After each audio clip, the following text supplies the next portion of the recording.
capítulo 22.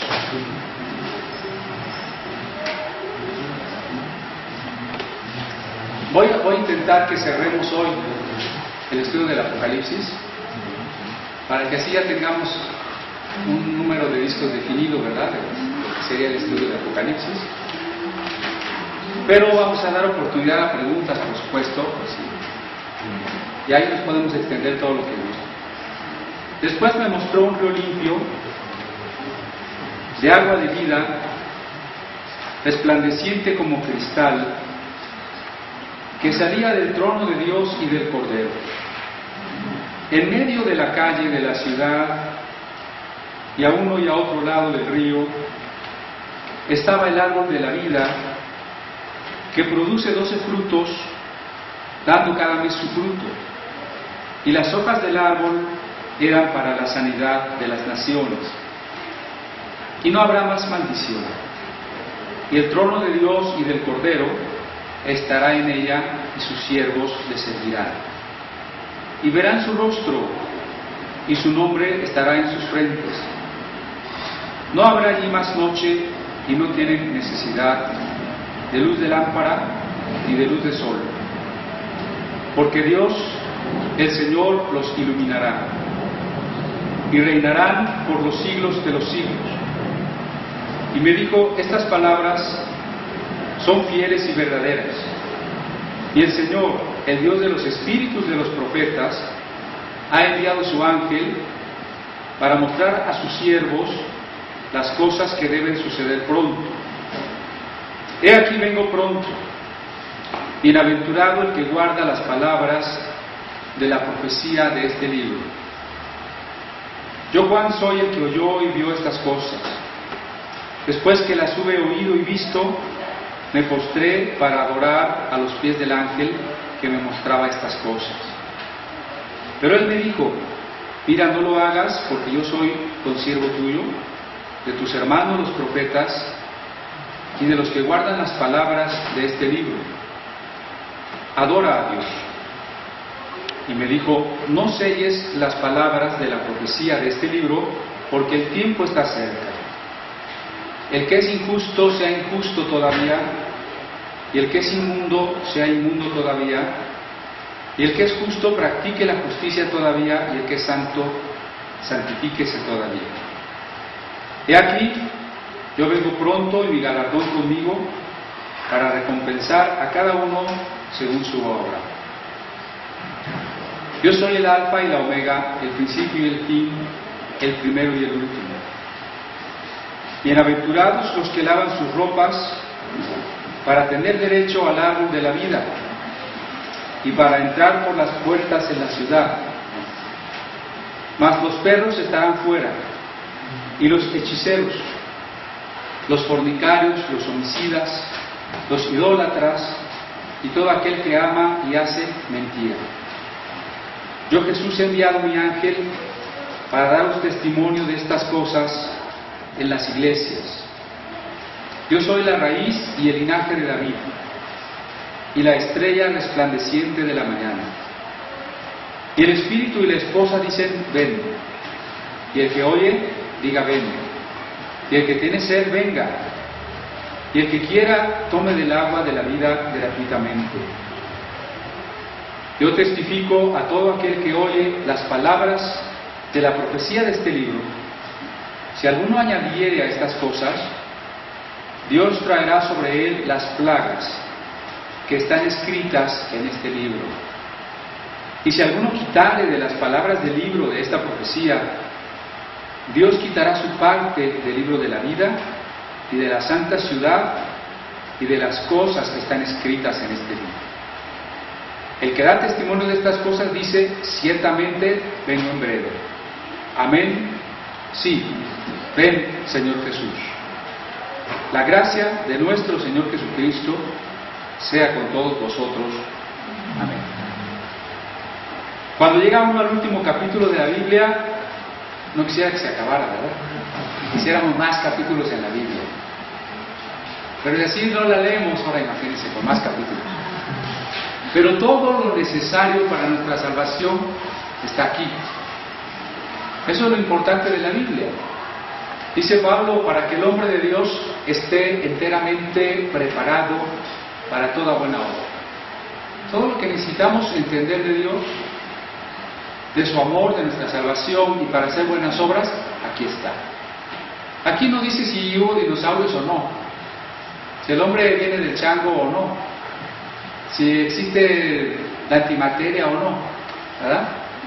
Pero todo lo necesario para nuestra salvación y para hacer las buenas obras, aquí está. Y el capítulo último del Apocalipsis parece unirse al primero. Recuerden cuando dice, bienaventurados los que oyen y los que leen. Y ahora cuando cierra dice, bienaventurados, verso 7, los que guardan. ¿Sí? En los tiempos que el Apocalipsis se escribió, la gente no tenía Biblia en su casa. Si a alguna congregación le llegó una copia del Apocalipsis, lo que tenía que hacer el ministro era leerla para todos. Pero nadie se la llevaba a su casa, ¿no? Entonces por eso dice, bienaventurados los que oyen. Algunos pueden leer, si a usted le toca leer para los demás. Este leer en la antigüedad es un leer para los demás, ¿no? Bienaventurados los que escuchan la lectura, bienaventurados los que leen para los demás. Y ahora que lo hemos leído para los demás y lo hemos escuchado, bienaventurados los que guardan. Guardar no es tomo el Apocalipsis o la Biblia entera, la meto en un cajón hasta el siguiente domingo. Eso no es guardar. Bueno, sí es guardar, pero no se refiere a ese guardar, ¿verdad? Sino guardar quiere decir obedecer, escuchar, cuidar de poner por obra. Bienaventurados los que obedecen y ponen por obra. Porque Jesús dice que el que oye y no hace es bien sabio, es bien abusado, ¿verdad? Es bien listo porque pues sí sabe, pero no hace. No dice Jesús, lo compararé a un hombre insensato, a un hombre tonto, a un hombre simple, imprudente, ¿no? Y entonces, bueno, al llegar al final del Apocalipsis, yo quisiera cerrar con una síntesis, a donde me sea posible hacer la síntesis. Pensar, primero, ¿a quién estaba dirigido el libro? A una iglesia que estaba inundada por la apostasía. Esa es la primera característica. Solo pocos años duró la iglesia primitiva como una iglesia pura. Ya nos encontramos alrededor del año 50 una gran división entre los judaizantes, que dicen que hay que guardar la ley, y los apóstoles que enseñan que la gracia es suficiente. Ya nos encontramos en el año 55-57 a Pablo escribiéndole a los corintios para señalarles que entre ellos había sectarismos, divisiones, incestos, fraudes, abusos en los dones, borrachera en la cena del Señor, que unos no creían en la resurrección, que otros decían que la resurrección ya había sucedido.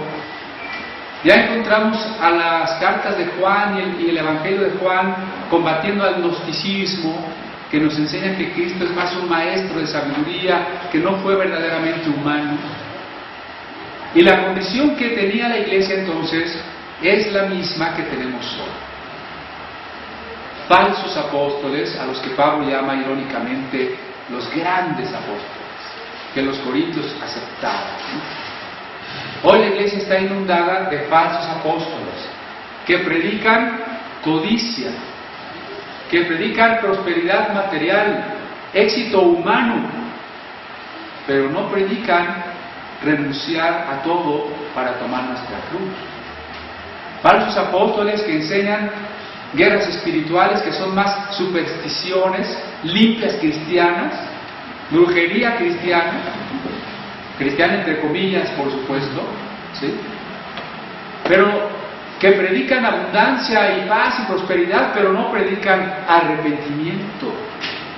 Hoy no escuchamos desde los púlpitos ni desde las transmisiones de cultos religiosos por televisión, no escuchamos que se hable claramente de arrepentimiento. No escuchamos que se señale claramente el pecado. Las iglesias están llenas de actividades sensacionalistas, donde la gente brinca, se cae, se tira, se jala los pelos y hace conciertos de rock y de salsa y de quebradita, pero no ora. No es una iglesia que ora, no es una iglesia que dobla sus rodillas. Es una iglesia que está buscando la solución a su falta de victoria espiritual, en romper maldiciones, herencias, en echar fuera demonios, en andar embarrando todo de aceite, pero se ha olvidado de ser lleno del Espíritu Santo. Y esta condición de la iglesia actual es la iglesia también de fines del primer siglo. A esa iglesia es a la que está dirigida este texto, en el que se le dice: porque eres tibio, te vomitaré de mi boca. A la que se le dice: tienes que volver a tu primer amor, y si no te hubieras arrepentido, te echaré en cama con los que fornican con Jezabel. Es a esta iglesia que se le reprende y se le invita a volver al primer amor. Y la iglesia se ve urgida de volver a su primer amor porque también sufre persecución. Es una iglesia perseguida.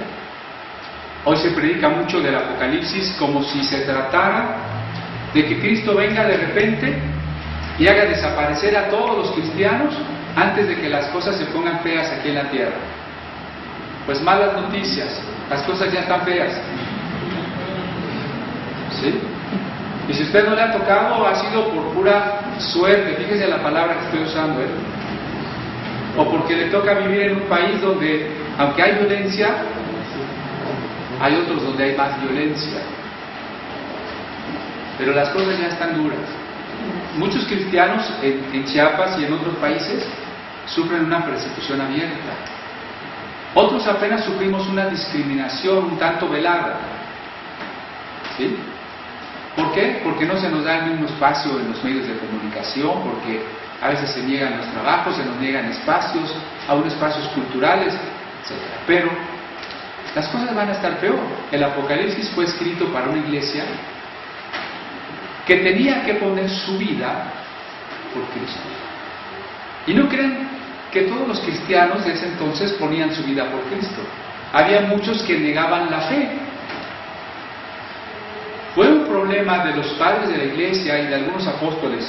¿Qué hacemos con los cristianos que negaron la fe para evitar el martirio y ahora quieren regresar? ¿Usted qué diría? ¿Hay que aceptarlos? ¿O ya están fuera? Bueno, fue un problema. Hubo división en las opiniones de lo que habría que hacer. Seguramente muchos ya frente a la hoguera, o frente a los leones, y frente al hecho de que su misma familia, sus hijos, iban a ser sacrificados, negaron el Señor. Por eso dice Pablo: si el Señor va a venir, pero no se dejen convencer, no vendrá si no viene antes la apostasía. Y eso que estamos viviendo ahora es la gran apostasía, de doctrinas falsas desde dentro, de tibieza nuestra. Yo le voy a hacer una pregunta: ¿cuánto tiempo pasa usted usando la tecnología? Su celular, su internet, su Facebook. ¿Cuánto tiempo pasa usted con el Espíritu Santo? Me refiero a hablando con Él, tratando de escuchar su voz. Creo que no hay punto de comparación. Bueno, también la tele, ¿no? La tele, la video, toda la tecnología. La próxima vez que vaya usted a perder tiempo con su tecnología, acuérdese de estas palabras, ¿no? Y el Espíritu, ¿verdad? No, usar la tecnología no es apostasía. Yo solo estoy diciendo que comparemos el tiempo, o comparémoslo con cualquier otra cosa, ¿no? ¿Cuánto tiempo paso rascándome la panza, si ustedes quieren? Pero mi pregunta es: ¿cuánto tiempo pasamos en comunión con Dios? Acuérdense que la relación con Dios es como la relación de la pareja. ¿Sí? Vamos, si el marido dice: voy a ver una película, no es que ya se va a divorciar. Pero si todos los días el marido ve la tele 8 horas y a su mujer no le dedica 5 minutos, tenemos un problema. Sí me estoy explicando a lo que voy. Lo que quiero ilustrar. La pregunta es, ¿qué es apostasía? ¿A qué es? No preguntaste si la tecnología es apostasía. ¿Qué es apostasía? Pero estuvo bien aclarado. Ok.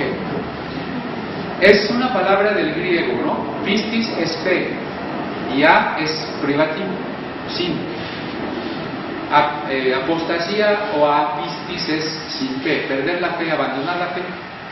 Esa entrega, esa decisión de amar a Dios que un día tuve, la he dejado de lado, porque ahora quiero o otros pecados, o otras doctrinas, o otros deleites, lo que sea que me haga hacer a un lado la fe, ¿no?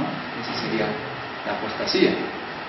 Motivar, decía, desde dentro, motivar desde fuera, porque estamos inundados de religiones falsas, de filosofías falsas, con mensajes anticristianos, con mensajes que nos quieren alejar de Dios, y también de persecución.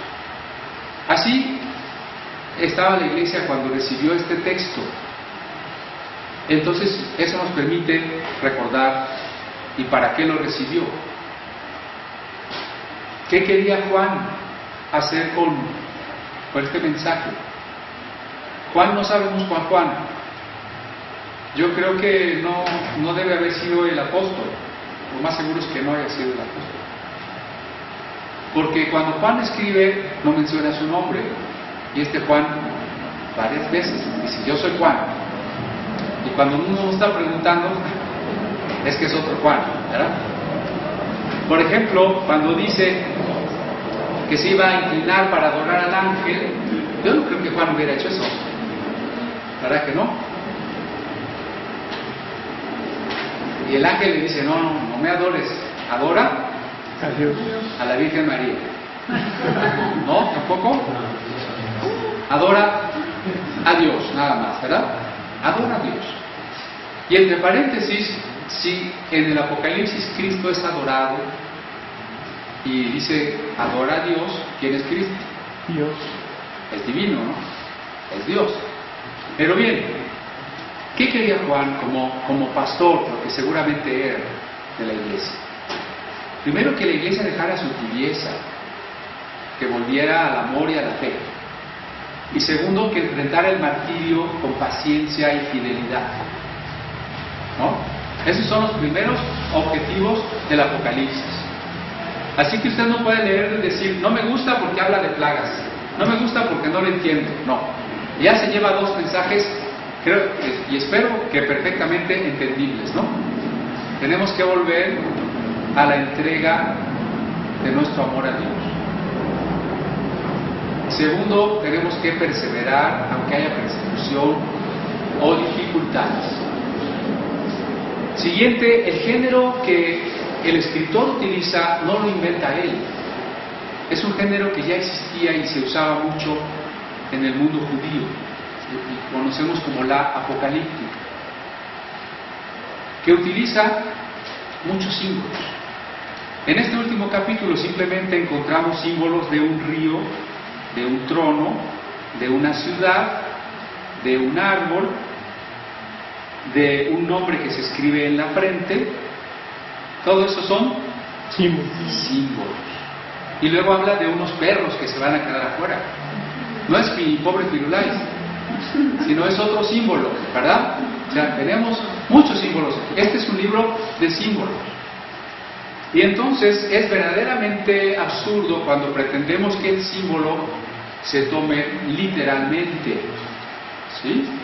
Alguna vez les decía que si yo les digo que la Biblia de San Luis nos va a costar un ojo de la cara, ¿ustedes piensan que el próximo domingo yo vendré tuerto? ¿Verdad? No, ¿verdad que no? Es evidente que estamos usando una figura, ¿o no?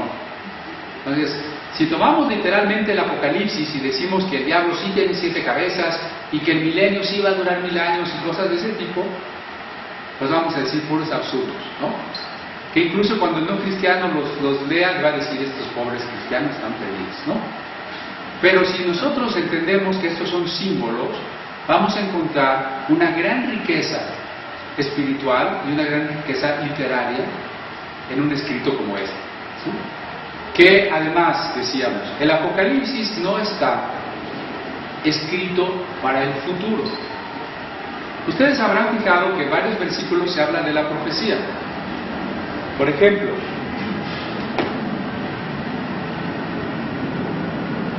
en el verso 6, y el Señor, Dios de los espíritus de los profetas. Dice qué frase tan interesante. El Dios de los espíritus de los profetas. Luego, en el versículo 9, no lo hagas, yo soy consiervo tuyo de tus hermanos los profetas, ¿no? Y el 10, las palabras de la profecía de este libro. Y el 18, el que oye las palabras de la profecía de este libro. Y el 19, si alguno quitare de las palabras del libro de esta profecía. ¿Cuántas veces se menciona ahí la palabra profecía, profetas, o no? Entonces, a veces nos casamos con la idea equivocada de que entonces profecía significa adivinar el futuro. Por ahí hay un grupo de jóvenes que está adivinando que Acapulco y Cancún se van a destruir por un maremoto en el 2011, ¿no? Yo les puedo apostar que eso no es cierto, ¿no? Entonces, ¿qué es profecía? Apocalipsis, insisto, no es algo que tiene que ver con el futuro. Cosa rara, ¿no? Siempre estamos pensando que es para entonces, ¿no? ¿Cuándo me pagas? Ora para el Apocalipsis, ¿verdad? O pensamos que Apocalipsis es algo que tiene que ver con cosas terribles, ¿no? Así como Calderón, el quinto jinete del Apocalipsis, ¿no? Tampoco, ni el Apocalipsis tiene que ver con cosas futuras ni con cosas terribles. El Apocalipsis es la revelación de Jesucristo. ¿Quién es Él? ¿Cómo ha sido glorificado? Y cómo Él reina, aunque la historia esté a punto de colapsar. Y ese colapso de la historia no es porque Cristo no reine, sino porque su reino adviene, la historia adviene el reino de Dios. Porque el reino de Dios irrumpe en la historia para establecerse en la tierra. ¿Y de qué momento a qué momento pasa eso? Desde el momento en que Jesús asciende y envía el Espíritu Santo hasta el momento en que Jesús regresa. ¿Sí? Entonces, ¿cuánto dura el Apocalipsis? Ahorita lleva 2000 años, ¿verdad? Ahorita el Apocalipsis lleva 2000 años. 2000 años en que el jinete rojo de la guerra ha cabalgado entre la humanidad, ¿o no? Y el jinete del hambre también. Y el de la muerte También. y el de los falsos cristos También. los 4 jinetes, ¿verdad? Donde el quinto sello, las almas de los mártires están frente a Dios. 2000 años han muerto cristianos por Cristo. Sí. ¿Sí? 2000 años en que la iglesia es comparada a 2 testigos en su función profética y en su función sacerdotal. 2000 años en que el dragón ha perseguido a la mujer. ¿Sí o no? Sí. 2000 años en que se nos compara como unas personas vestidas de blanco sentadas en un trono, pero no dice 1900 años, 2011 años, sino dice 1000 años, como sinónimo o símbolo de toda esta etapa muy grande, donde Jesús mismo ha atado al diablo para que no pueda destruir a la iglesia, ¿no? 2000 años de Apocalipsis, donde tenemos que entender que para Cristo somos reyes y sacerdotes, que tenemos vestiduras blancas y coronas, pero para los hombres son guiados por la Babilonia, son guiados por la bestia o por las bestias, por las cabezas del dragón. ¿Y para ellos qué somos? Insignificantes, gentes a las que hay que perseguir, con las que hay que acabar para que el mundo pueda funcionar. Y entonces se han levantado contra Dios y contra su Cristo. ¿Sí? ¿Y qué estamos esperando? Estamos esperando que en cualquier momento, y eso sí puede ser cualquier momento, porque dice Jesús, a la hora que ustedes no saben, ¿verdad? Por ahí alguien me quería insistir. Jesús dice que nadie sabe el día y la hora, y lo que quería darme a entender es que a lo mejor el año sí. No es cierto. No sabemos ni el año, ni el mes, ni la hora, ni el día. La hora sí sabemos. Va a venir a las 4 de la tarde. Claro, porque en algún punto del planeta van a ser las 4 de la tarde. Y en otro las 6 de la mañana. ¿O no? Eso es obvio, ¿no? Pero de ahí en fuera no sabemos cuándo va a venir Cristo. Y Él dice, pues yo voy a venir a la hora que ustedes no piensan, a la hora que no se imaginan. Así que en cualquier momento Él puede regresar. Por eso dice, en una manera a la vez irónica y a la vez exhortativa, el que sea injusto, siga siendo injusto. El que se está ensuciando, ensúciese más. Eso se llama ironía, ¿no? Pero es una ironía exhortativa. O sea, Cristo ya está cerca. Y si tú sigues como vas, no te va a ir tan bien. ¿Sí? Y viceversa, si tú eres justo, mantente. Si tú has sido paciente, afírmate aún más, soporta un poco más, porque la venida del Señor ya está muy cerca. Lavar las ropas. ¿Qué es lavar las ropas? Es otro símbolo, ¿no? Haber aceptado el perdón de Cristo. El perdón de Cristo es incondicional. Es incondicional. No nos dice, a ti te perdono por tal o cual cosa. El perdón es para todo. Pero ¿qué necesitamos para hacer nuestro el perdón? Nosotros. ¿Qué es equivalente a tomar el perdón y hacerlo nuestro? O sea, el arrepentimiento. ¿Puedo hacer mío el perdón si no estoy arrepentido? No, porque hacer mío el perdón y arrepentirme es la misma cosa. Es la decisión de cambiar de vida. ¿Sí? Por eso dice, bienaventurados los que lavan sus ropas. ¿Y quiénes estarán fuera? Dice, los perros. ¿Quiénes son los perros? Tenemos que ir al contexto semita. Este es un libro que seguramente se dijo en arameo, aunque se haya después escrito en griego, ¿no? En el pensamiento semita, los perros son los que no forman parte del pueblo elegido, y especialmente los apóstatas. Volvemos a la idea de apostasía. ¿Sí? ¿Quiénes son los perros? Los que han dejado la fe. Los que han dejado la fe. Y los fornicarios, eso es muy amplio, los hechiceros, incluyendo a los de guerra espiritual, los homicidas, los idólatras y todo el que hace mentira. Esos estarán fuera. Ahí eran los que no eran del pueblo elegido, ¿no? Y el espíritu dice, voy al verso 17, el espíritu y la esposa dicen ven, el que oye diga ven.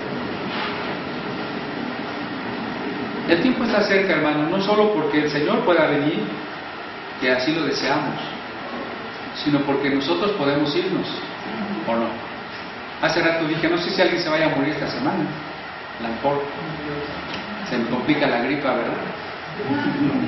Pero tenemos que estar preparados, porque dice, el espíritu y la esposa, que somos nosotros, el espíritu y la iglesia juntos. Así como los apóstoles en Hechos 15 dicen, ha parecido bien al Espíritu Santo y a nosotros, ¿verdad? Fíjense qué hermosa alianza, qué hermosa manera de trabajar juntamente el Espíritu y nosotros. Ha parecido bien al Espíritu y nosotros, el Espíritu y la iglesia, el Espíritu y la esposa, dicen. Y el que oye la lectura del libro, dígale a los otros, ven. Y el que tenga necesidad, tome del agua.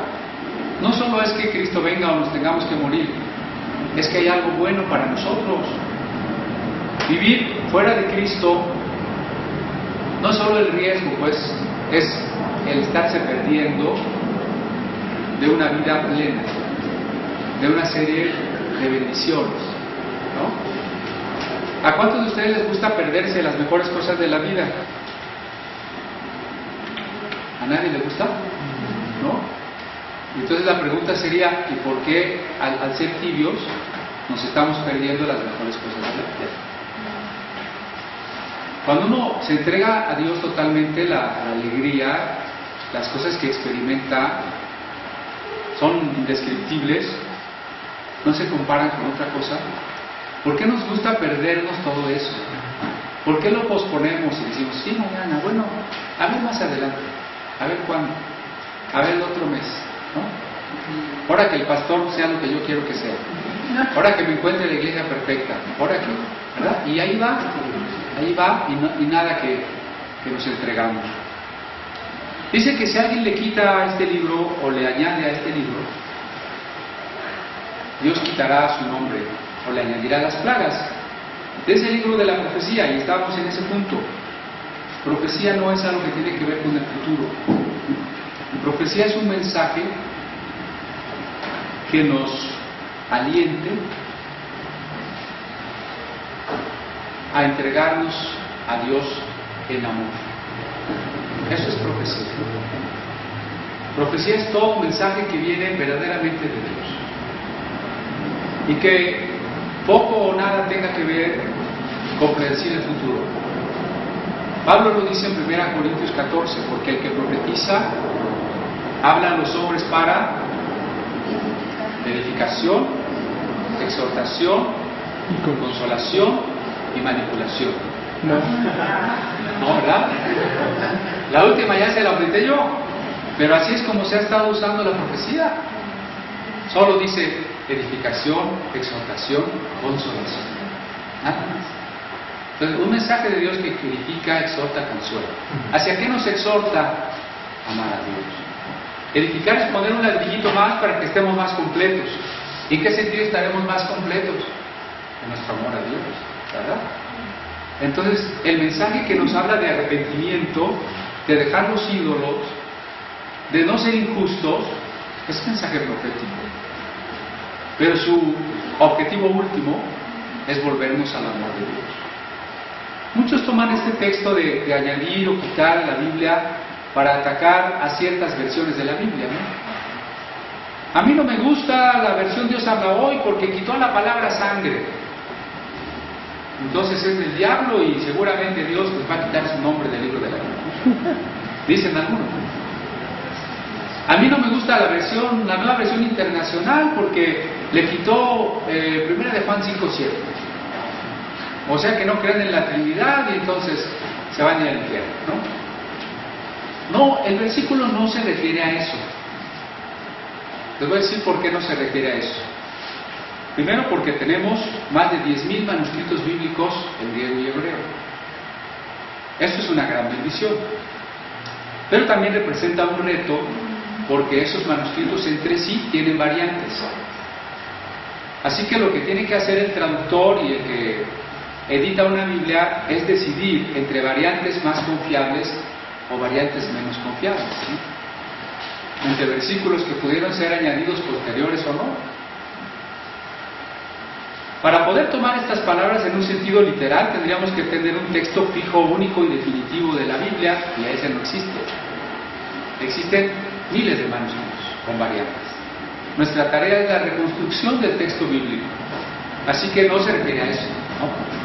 En segundo lugar, cada vez que predicamos de un versículo, podríamos decir que le añadimos o no. Pues si yo digo, a ver, este texto dice así, y empiezo a hablar sobre él, ¿qué estoy haciendo? Pues le estoy añadiendo, entonces ya me voy allá al fuego a hacer el chicharrón, ¿verdad? Pero palabras no, o sea, vamos, no le están, o sea, no estoy diciendo una palabra por otra textual. Pero entonces las distintas traducciones sí tienen que usar una palabra por otra. Todos los traductores sí se van a ir al infierno. Bueno, ok, sí. ¿No? Entiendo. O sea, ¿qué quiere decir quitarle o añadirle?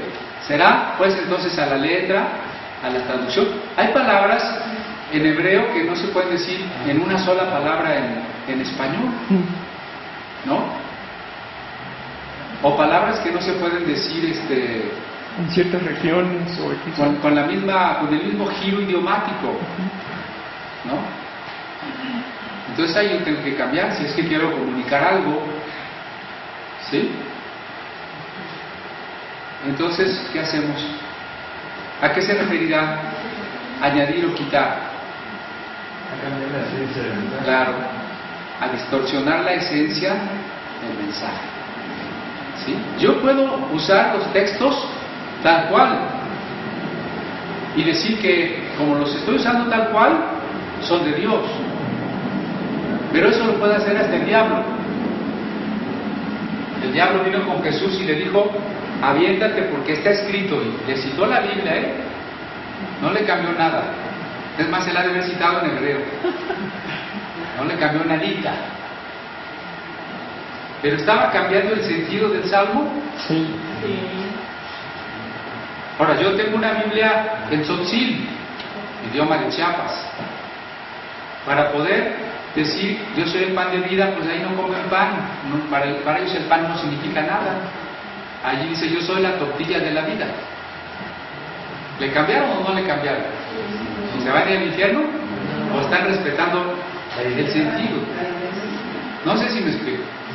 Añadir o quitar no es hablar a la literalidad. Yo puedo citarles 10 versículos de la fe, haciéndolos pensar que la fe es una fuerza mental. Y diciéndoles que proclamen su carro último modelo, porque aquí dice que hay que tener fe. Estoy distorsionando la Biblia, ¿no? Una vez yo fui a una iglesia muy grande donde me invitaron a predicar y prediqué sin Biblia, pero prediqué la Biblia. Pero yo creo que el pastor no lo entendió porque me dijo, a ver que usted viene y nos comparte algo de la Biblia. Todo lo que dijo fue de la Biblia, ¿no? Pero no amé la Biblia, no les dije vamos a leer tal pasaje, ¿sí? Entonces, bueno, el que da testimonio de estas cosas, que es Cristo mismo, dice, ciertamente vengo en breve. O sea, si Jesús lo dice, podríamos preguntarnos, bueno, por un lado que es cierto, ¿no?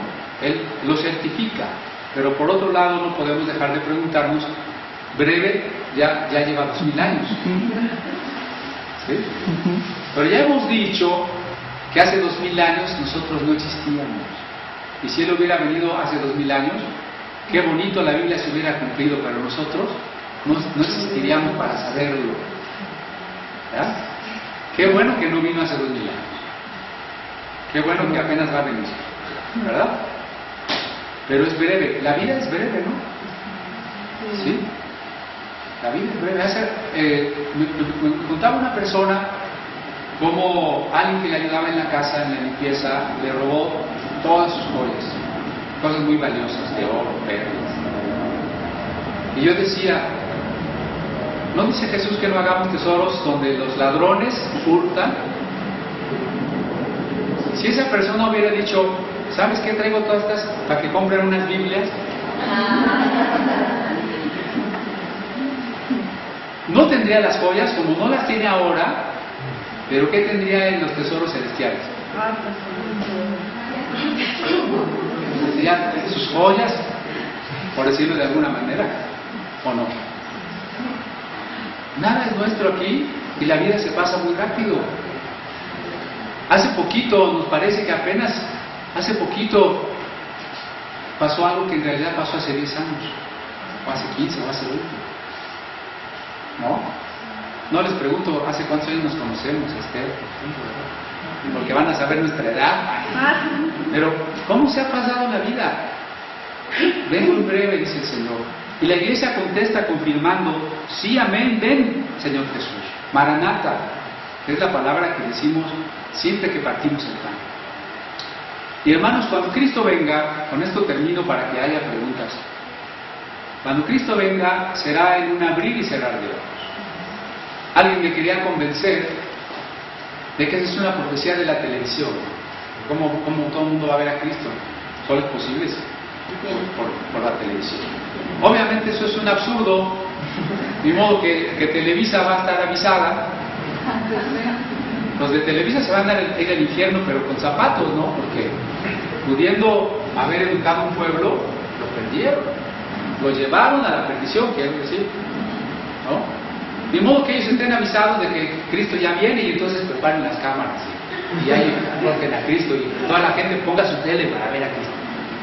Eso es falso, ¿no? O sea, todo que le verá es porque Cristo se manifestará todo el planeta en un instante, en un abrir y cerrar de ojos, dice. Ese abrir y cerrar de ojos implica la muerte de todos los que no creyeron, la resurrección de todos los que creyeron, para que de manera inmediata inicie una nueva creación, inicie una nueva tierra. Creo que alguna de las cosas que espero que hemos aprendido en este curso de 2 años y mayo, junio, julio y 4 meses, ¿verdad? Que la salvación nuestra no es fuera del mundo, no es huir del mundo, es la salvación en el mundo.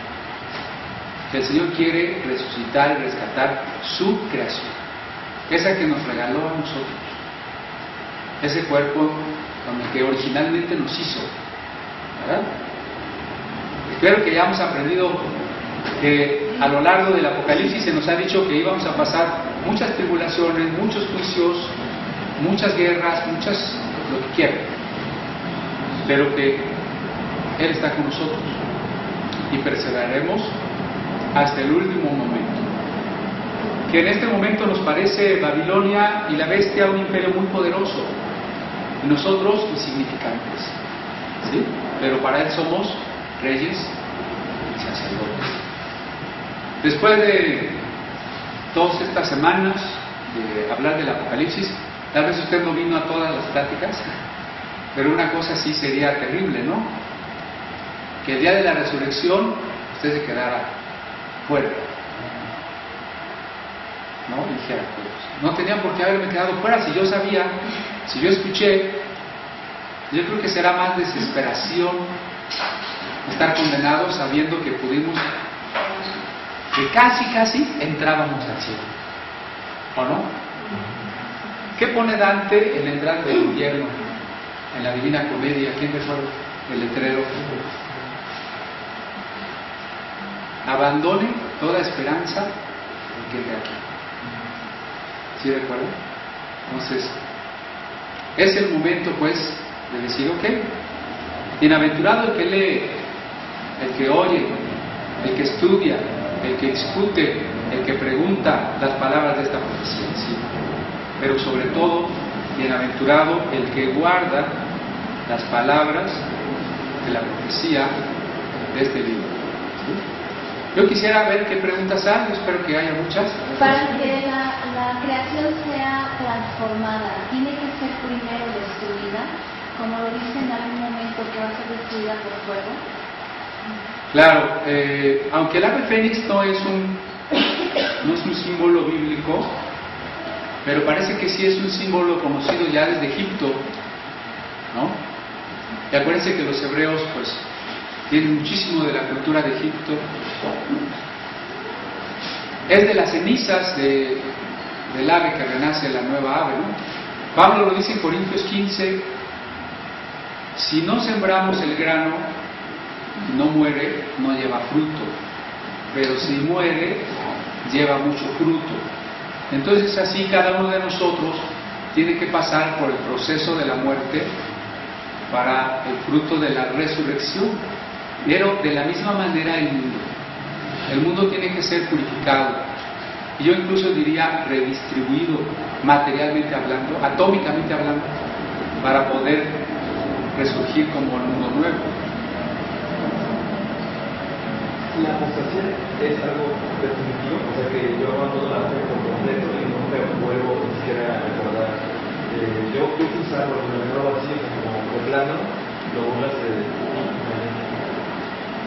nunca más piensas en ello, ¿no? Miren, la apostasía puede ser un proceso, pero llega a un punto definitivo. Acuérdense que hemos comparado el pecado con una ausencia. El pecado es la ausencia del amor. Entonces permítanme ponerles este ejemplo. Alguien está arriba de una montaña donde la temperatura es muy baja, ¿no? ¿Qué sucede? Cuando se está congelando, en realidad está perdiendo calor. El frío no es nada, lo que en realidad sucede es que está perdiendo calor. Y esa pérdida de calor es un proceso, ¿no? Primero siente frío, luego tirita, luego se pone azul, y va a llegar un momento en que se muera, ¿sí?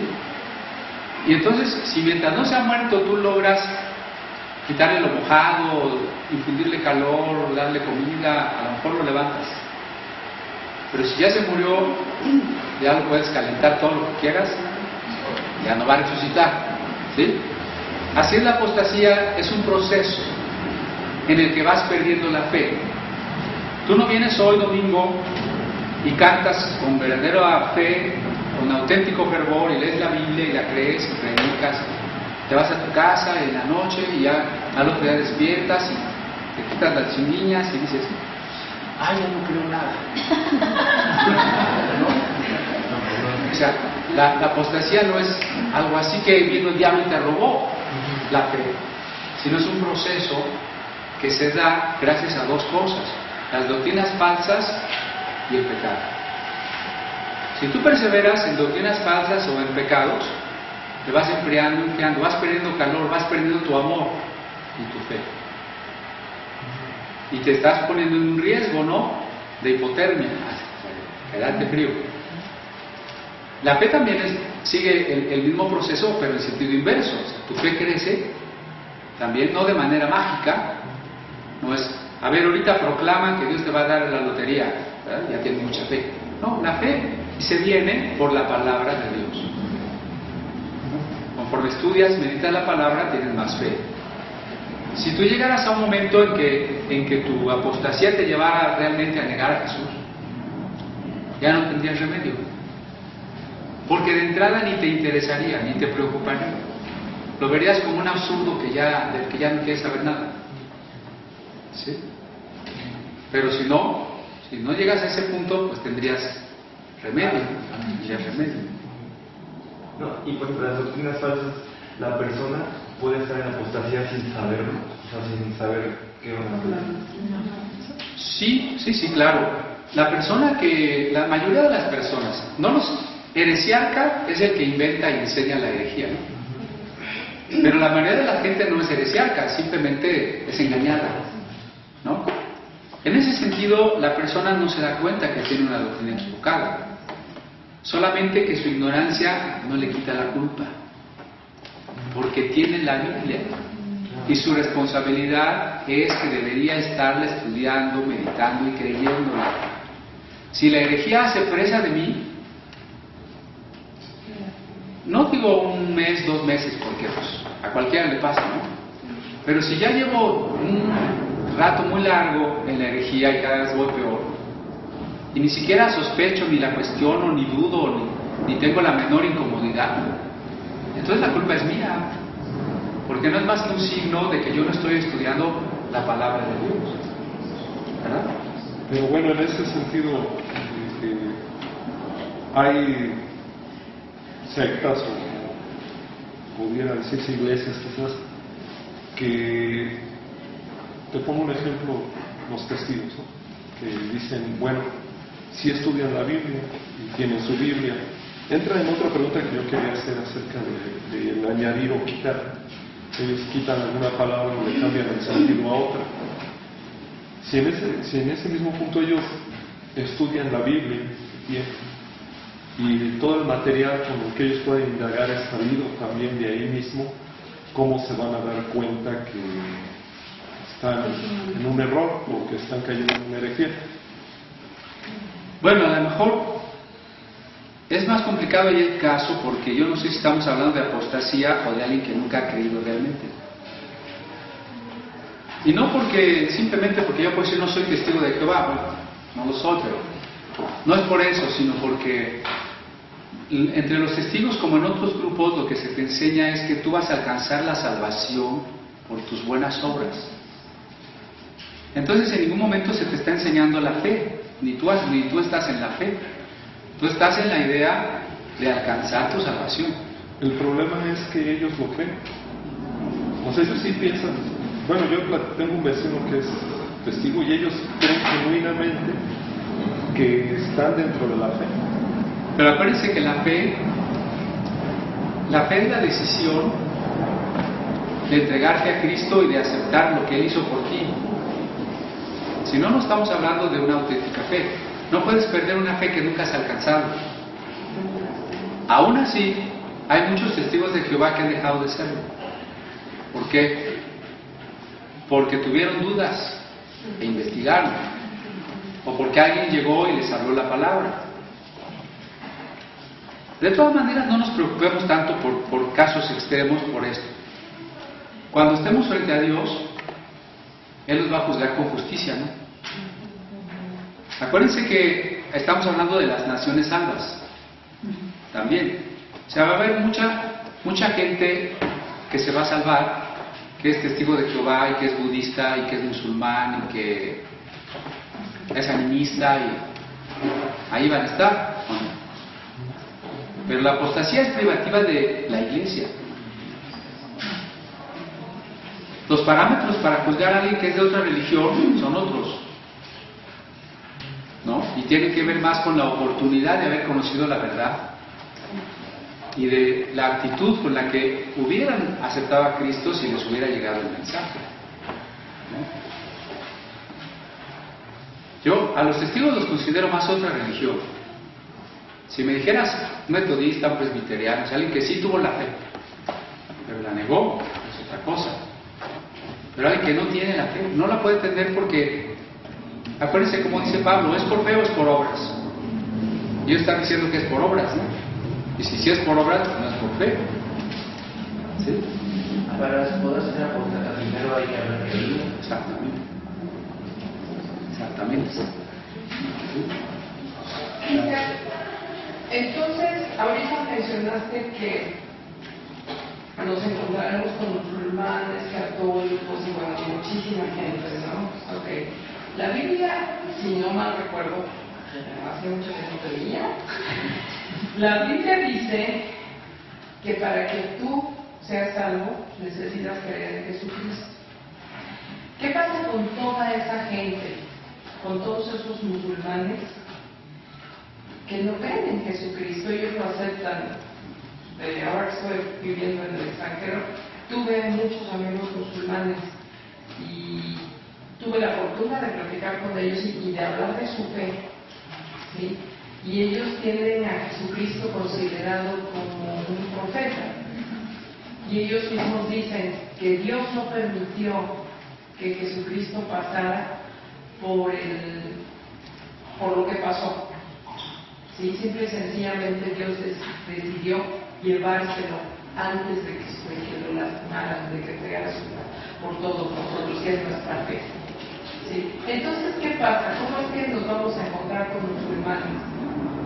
Bueno, el tema es un poco largo, por ahí debe de haber ya 1 o 2 videos con el tema, pero síntesis. Solo Jesucristo es el camino.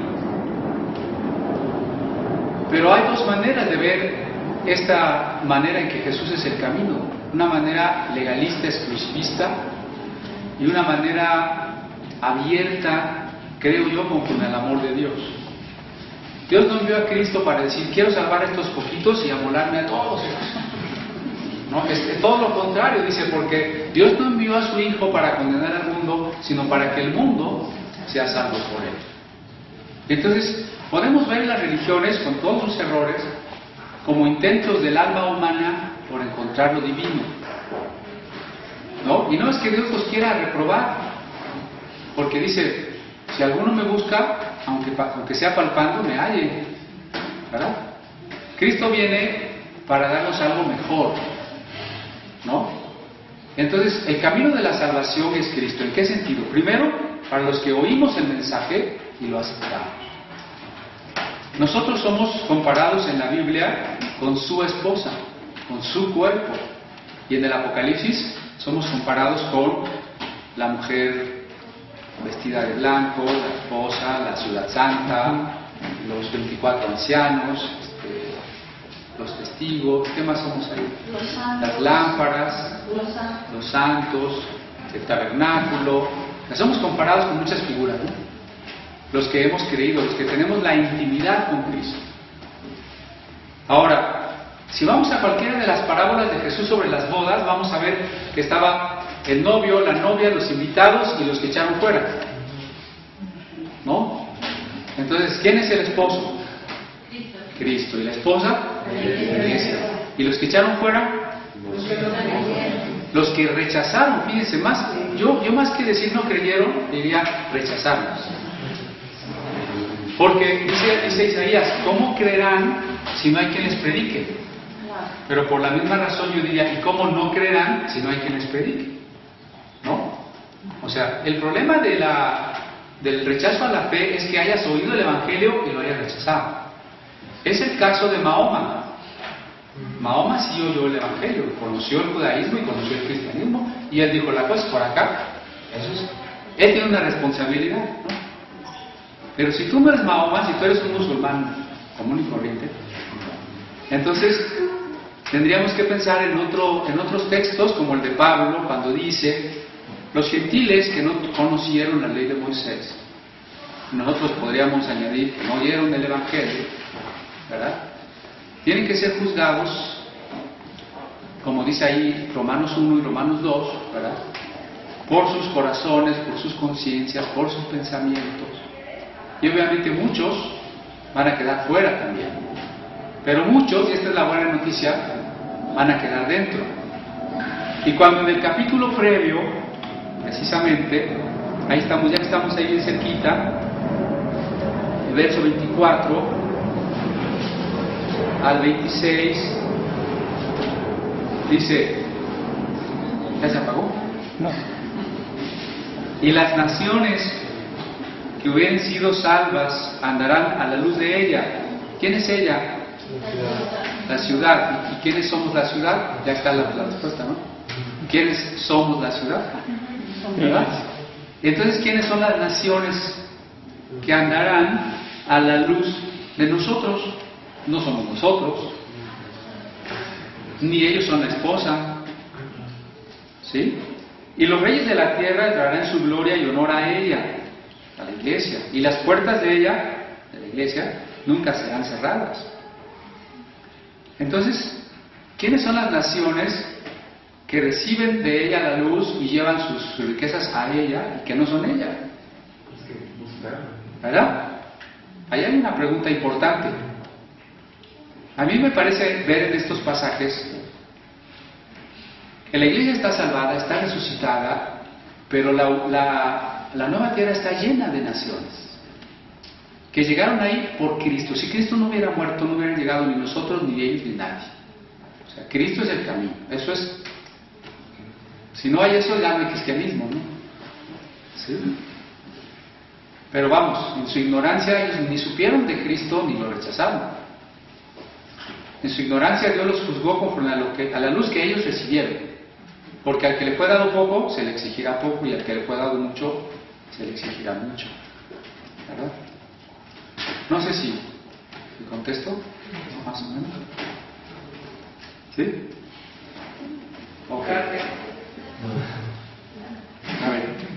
Ahora, tú le hablas de los hermanos de Cristo, me imagino, o le empezaste con ellos tuvieron la posibilidad de elegir. Yo creo que más que hablar de Cristo, yo empecé a preguntar, perdón, Cristian, te repito. Oye, ¿por qué se tapan y por qué? ¿Y tú qué haces? ¿Y por qué se lavan tanto y se limpian tanto? Porque justamente era Ramadán, ¿no? Entonces, yo conviví con esta gente en ese momento y a mí me sorprendió ver todo lo que hacían. Nosotros nunca hacemos eso, ¿no? Entonces, ella me empezó a contar lo que ellos consideraban de Cristo, porque me dijo, ¿tú quieres real? Soy cristiana. Y yo le pregunté, ¿tú cómo ves a Cristo? ¿Tú crees en Cristo? ¿Lo conociste? ¿Lo conoces? ¿Te expresa? Me dijo, sí. Hay un evangelio apócrifo que se llama el Evangelio de Bernabé, que es el único que se acepta en el Islam, ¿no? Si lo quieren leer, pues ya me piden una copia y con gusto se las traigo.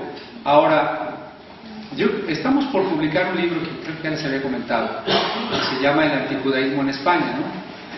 En el libro vemos cómo la España de la tolerancia, donde las tres grandes religiones convivieron al grado pues de que no había pleitos, de que una mezquita podía ser usada en la mañana por los judíos y en la tarde por los musulmanes, ¿no? Poco a poco va convirtiéndose en una España de intolerancia, donde finalmente los moros son expulsados, los judíos son expulsados, los que no se van son quemados. De esto se trata el libro, ¿no? Y ayer le decía yo a Sofía, ven a ver esta película de El Cid, para que aprendas muchas cosas. Y una de las cosas que vemos ahí es cómo el Cid lo siguen los árabes y lo siguen los cristianos, ¿no? Y los otros cristianos dicen, ¿cómo te puedes juntar con los enemigos? No necesitamos de los que no creen en Cristo, ¿no? Vemos por un lado la intolerancia y por otro lado vemos la convivencia. No es difícil que nos acusen de ecumenismo y que esa palabra, aunque no la sepamos definir, nos parezca diabólica, ¿verdad? Un ecumenismo mal entendido sería el decir que no importa lo que prediques, que no importa la verdad, que todo es lo mismo.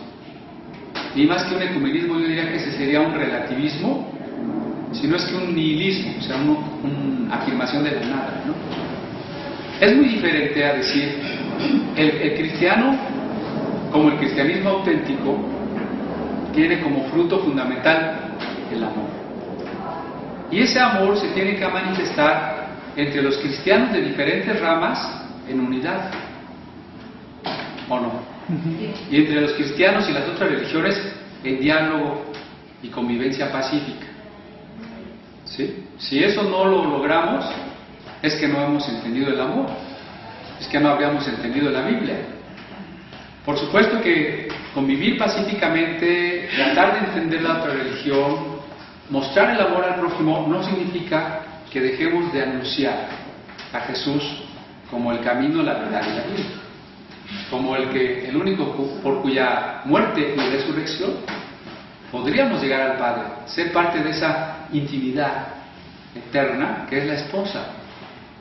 Porque a fin de cuentas, qué bueno que haya naciones salvas, pero ¿usted qué preferiría? ¿Ser invitado a la boda o ser la esposa? ¿No? ¿Verdad? Bueno, ya me pasé de tiempo, perdónenme. Vamos a alabar a Dios con nuestra ofrenda. Ahora sí los voy a manipular. Hagan tesoros en el cielo, ¿verdad? Vamos a ofrendar con ganas porque acuérdense que tenemos un déficit de las jornadas muy grande y luego tenemos una Biblia muy cara.